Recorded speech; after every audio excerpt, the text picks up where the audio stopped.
Il y a eu le céleri. On a même dit qu'il se vendait à 6 $. Mais en juin, le prix des autres légumes a aussi grimpé en moyenne de 17 si on compare avec juin 2018. Qu'est-ce qui explique cette flambée des prix? Quoi faire pour continuer de manger des légumes à prix raisonnable? On en parle d'ailleurs avec Maxime Laplante, président de l'Union paysanne. Bonjour, M. Laplante. Bonjour, M. Bourque. Qu'est-ce qui explique cette augmentation sur le prix des légumes? Souvent, vous savez, on pointe la météo, des conditions météorologiques sont défavorables dans les régions agricoles, et pas seulement ici au Québec, là, ça peut être aussi du côté des États-Unis. Quelle est votre lecture, vous? Bien, c'est sûr que l'essentiel des produits qu'on retrouve sur les épiceries du Québec vient d'étrangers, là, États-Unis, Mexique ou Amérique du Sud. Moi, ce que je constate et ce que je déplore lorsque je parle avec des producteurs, j'en suis membre un, c'est qu'à la ferme, le prix n'a pas changé, lui. Je trouve que les conditions météo, ils ont le dos large pour expliquer la hausse. Donc, ce serait davantage, on pourrait dire, les produits qui sont importés en juin. L'augmentation, elle s'est constatée là. Mais même pas, parce qu'au niveau de la ferme, là, je ne parle pas de la distribution pour l'instant, mais au niveau de la ferme, exemple, moi, j'ai dû reporter une partie de mes récoltes. Ça ne me donne pas le pouvoir de dire que la récolte suivante, mais je vais charger 50 plus cher. Je suis astreint au prix qu'on va me donner, puis ça vient de s'éteindre. J'en ai parlé avec un paquet de producteurs il y a quelques jours encore, puis même avec des organismes qui s'occupent de mise en marché des produits, autant maraîchers que céréaliers.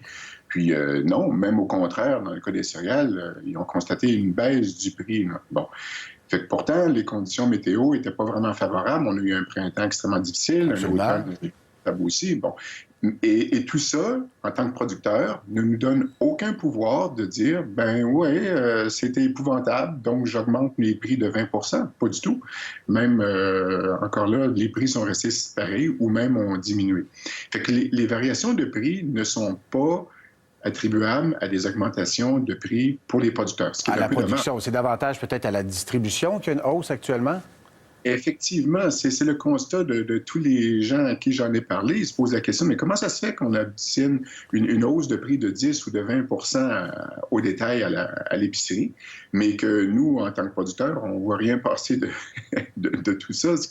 Bon, on comprend qu'il y a un jeu d'offres et de demandes, puis qu'en pleine période estivale, à l'aube des vacances, des fois, c'est tentant de dire, ben, écoutez, les gens sont plus dans l'esprit de dépenser, ils ont un petit budget pour sortir, ils vont moins se poser la question parce que là, ils veulent faire du camping.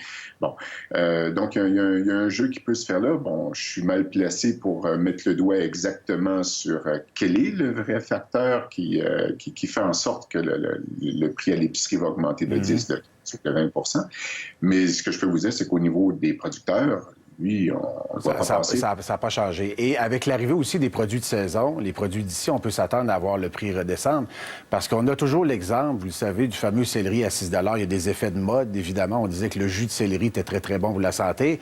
Bon, on peut s'attendre, évidemment, donc avec les produits d'ici, à voir les prix retourner vers le bas, là. Effectivement. Puis le guide alimentaire canadien aussi qui a été largement modifié, qui suggère la consommation de plus de fruits et de légumes. Donc, c'est sûr que présentement, il est plus facile d'imposer une hausse des prix dans ce domaine-là. Si le guide alimentaire canadien devait dire « il faudrait manger plus de patates », bien, peut-être qu'effectivement, on pourrait s'attendre à ce que les gens essaient de profiter d'une hausse du prix des patates. Ça n'a pas été le cas. Mais encore là, moi, ce qui m'intéresse, c'est au niveau des producteurs. Il faut qu'on en arrive à avoir une structure de prix au détail qui reflète un peu plus ce qui est payé à la ferme. Ouais. Bon, maintenant, qu'est-ce que les gens peuvent faire pour... Justement, est-ce que j'allais vous demander un petit truc pour épargner? Est-ce que c'est pas justement de fréquenter les marchés publics, d'acheter davantage chez les producteurs d'ici?